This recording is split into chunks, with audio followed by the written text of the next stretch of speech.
안녕하세요. 마음의 정리도 할 겸 천천히 적어보겠습니다. 여동생이라 해도 피 한 방울 안 섞인 남이지만 이야기는 지금으로부터 5년 전부터 시작됩니다. 당시 저는 24살이었고 여동생은 18살이었습니다.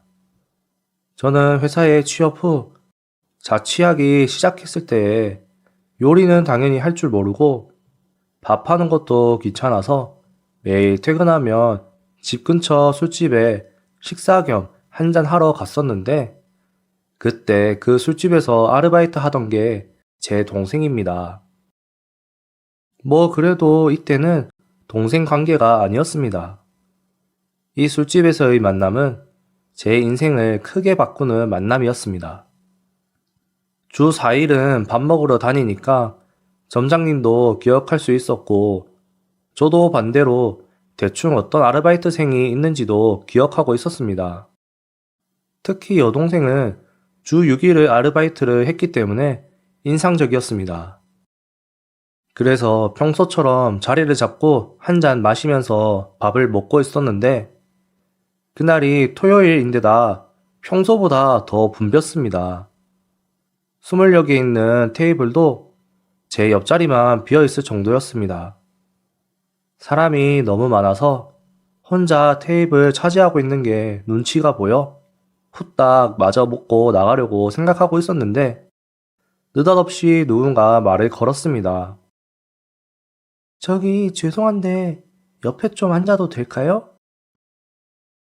그때는 제 동생도 아니었고 뭐 어쨌든 피가 안 섞여서 동생은 절대 아니니까 편의상 수지라고 적을게요. 저에게 말을 건 사람은 수지였고 아무래도 아르바이트가 끝난 시간이었던 것 같습니다. 아르바이트 끝나고 식사를 하기 위한 자리가 제 옆밖에 안 비어 있었던 거죠. 저는 앉아도 된다고 했습니다.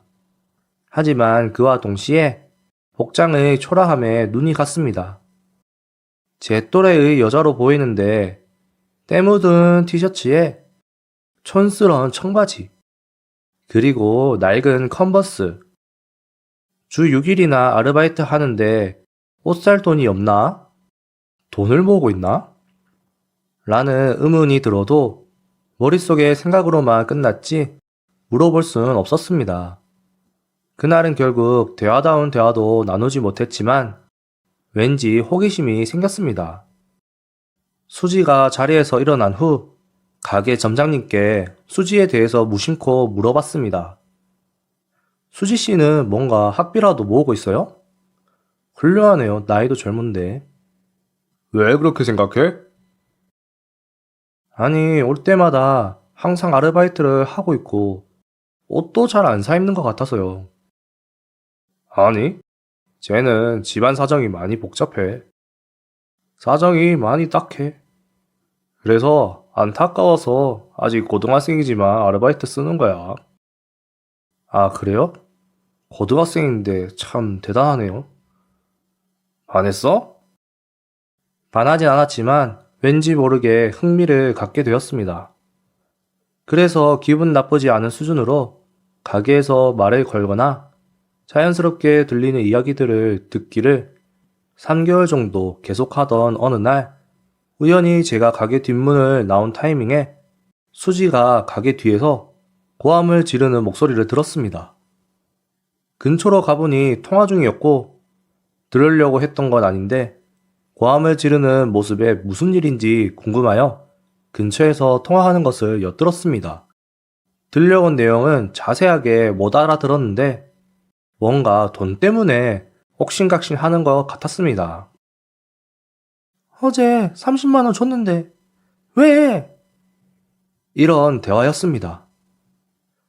대충 통화가 끝났을 무렵 이번에는 서럽게 우는 소리가 들려왔습니다.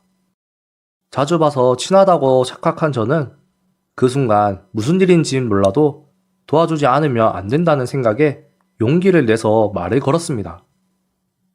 밤늦은 시간에 가게 뒤에서 울고 있는 여자에게 양복 입은 직장인이 말을 건네는 건 이상한 모습으로 보이겠지만 그런 건 개의치 않았습니다. 무슨 일 있어요? 수지는 눈물을 너무 많이 흘렸는지 눈을 동그랗게 뜨고 있었습니다. 왜요? 누가 돈 빌려달래요? 아니에요. 남에게 말할 건 아닌 것 같아요. 괜찮아요. 에이, 괜찮아요. 남이지만 말해도 돼요. 저한테 말하고 나면 기분이 좀 풀릴 수도 있어요.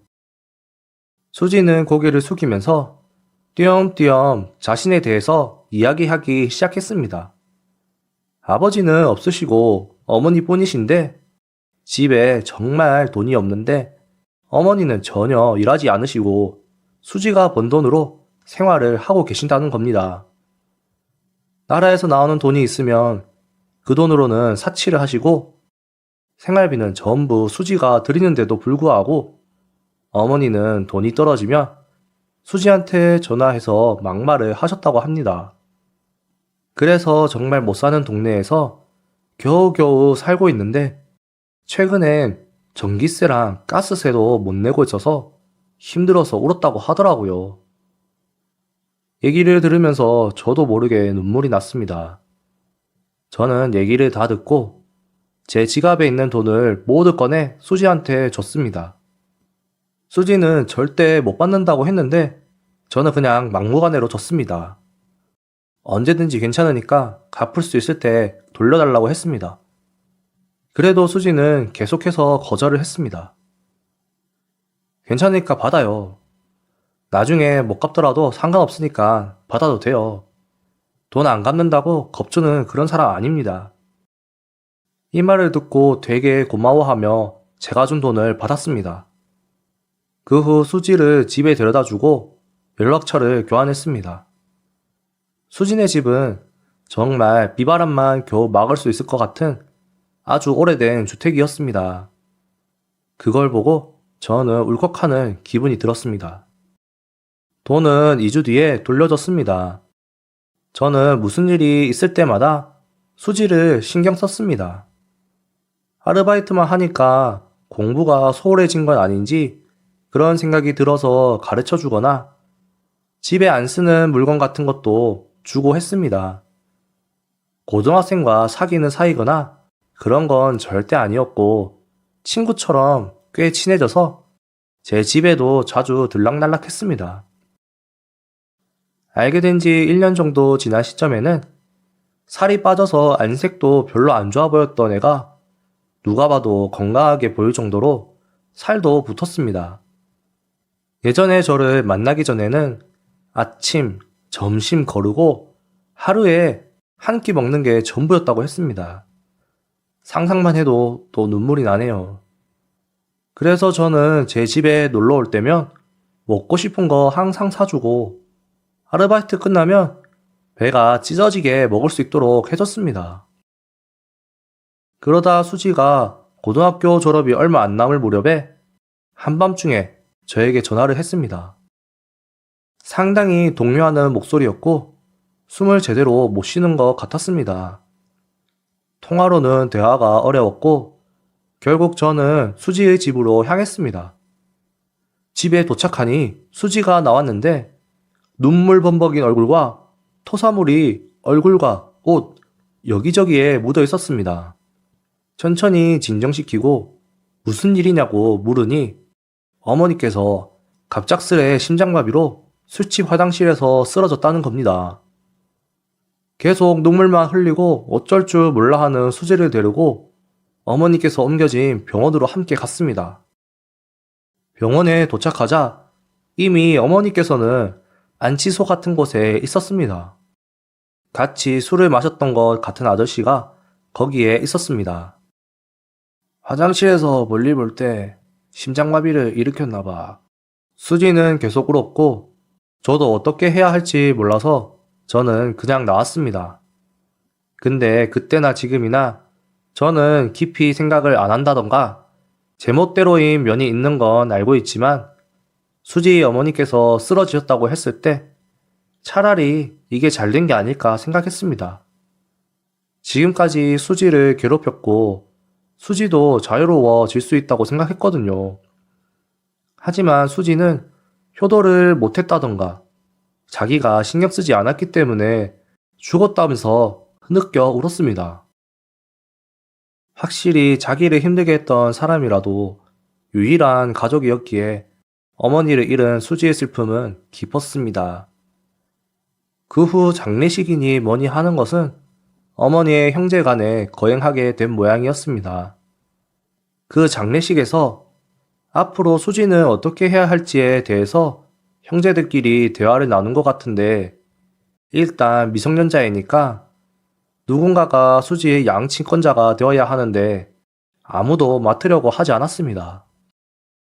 다들 모르는 척, 곤란한 척 하기 바빴습니다. 정말 가족이란 게 뭘까 하고 속상했습니다.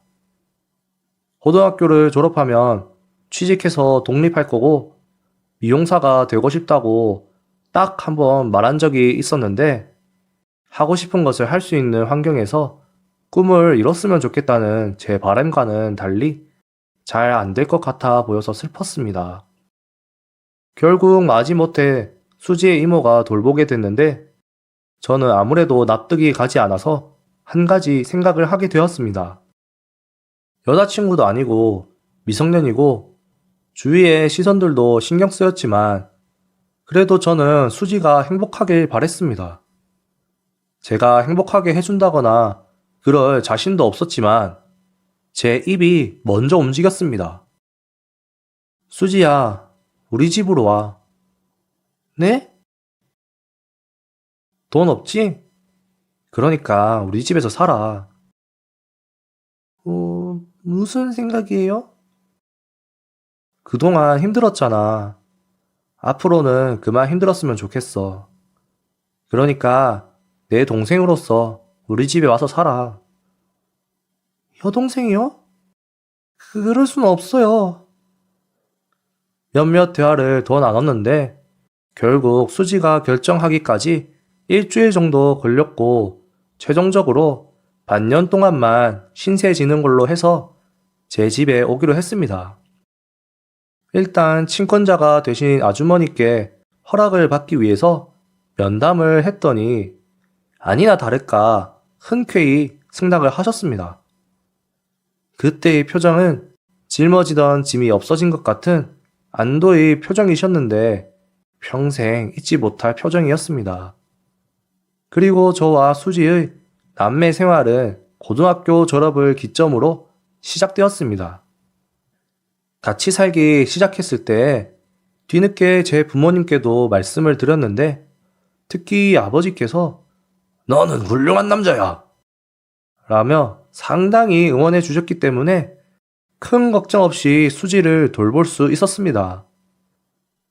졸업 후 바로 취업하려던 수지는 제가 극구 반대를 해서 1년 재수 후에 미용 전문 학교에 입학을 했습니다. 재수하는 1년 동안은 틈틈이 아르바이트도 하면서 집안일도 했습니다. 집안일도 처음에는 형편없었는데 점점 더 능숙해졌고, 아르바이트에서 번 돈으로 매달 생활비도 보탠다고 하는 걸 말리다 보니까 반년만 신세 진다던 약속이 어느새 학교도 졸업하고 취업도 했습니다. 처음에는 촌스럽게 차려입었었는데 정말 예쁜 여자가 돼서 학교 졸업식에서 신세진 사람에게 메시지를 전하는 자리에서 다들 부모님이나 선생님을 얘기했는데 수지만 혼자서 땡땡씨 고맙습니다 하면서 메시지를 읽는데 눈물이 핑 돌더라고요.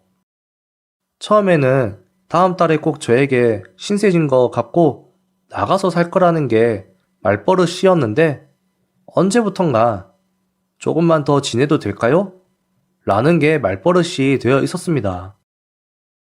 그런 애매한 관계를 결국 계속해서 지금에 이르렀는데, 최근에 수지가 우리의 관계를 확실히 하고 싶다는 말을 했습니다.